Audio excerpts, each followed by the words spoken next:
Are you facilitating a meeting and want to foster open communication? Well, in this video, I'm going to give you 5 facilitation skills that are going to help you do just that. And if you stay tuned to the end of this video, I have something very special for you that's going to help you ensure that your meetings, your workshops, and your projects are successful. So definitely check it out. Hi, if you're new here, welcome. Thank you so much for tuning in. For the best career and project management advice, subscribe to this channel because a new video comes to you every Wednesday. Now, if you're excited about these facilitation skills that foster open communication, well then let's get to it. Be open to change. Now, I know if you're conducting a meeting or a workshop, you probably are very organized, have everything set up, and yay, good for you, as you should. But if you're going to foster open communication, it's not just being able to execute your plan, it's being able to be flexible with your plan. Because if you're in the moment and you're seeing things unfold and it's not working out the way you want it to work out, or it's going to give you the deliverables that you want, then you have to be flexible to the flow and to change.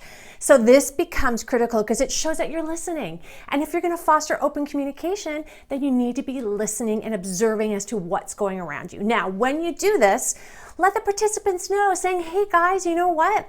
I'm listening. I want to make sure that we get the best end result. So as a result, I'm going to shift things up a bit and then go for it. So always have that backup. But the key is be open to change. Question, don't lecture. Now, the goal of a facilitator really is to be neutral and to ensure that everything that you've prepared is to get you to your end result.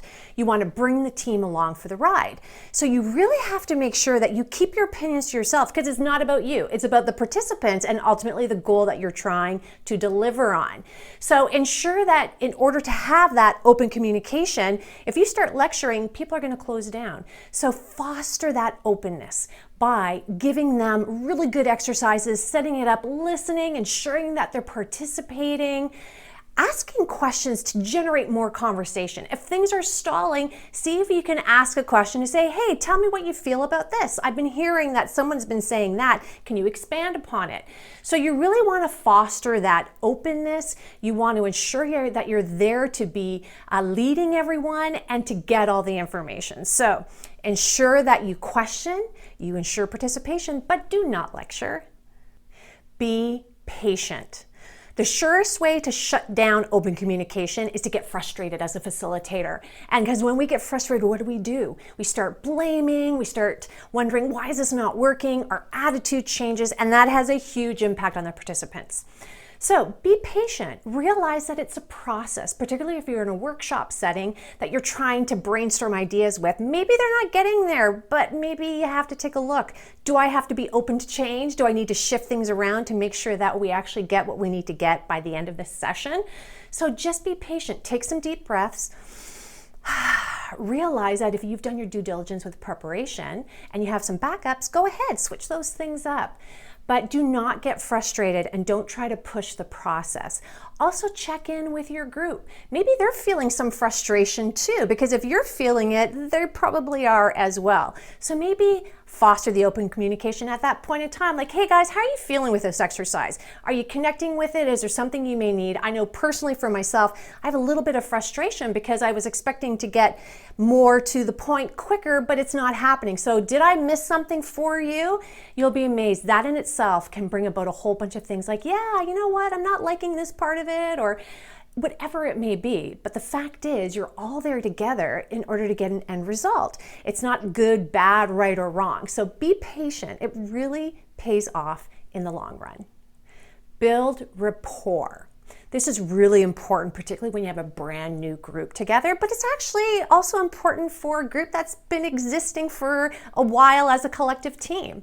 You want to build rapport. You want to have some sort of connection with your participants. You also want to have trust. So it's really important in your sessions to build that in, because when we feel connected to individuals around us, we actually are apt to give great information, put ourselves out there a little bit more, maybe put out those crazy ideas that are the idea that's going to get you to your end result. Why? Because we feel safe. And that safety is important. And as a facilitator, it's your job.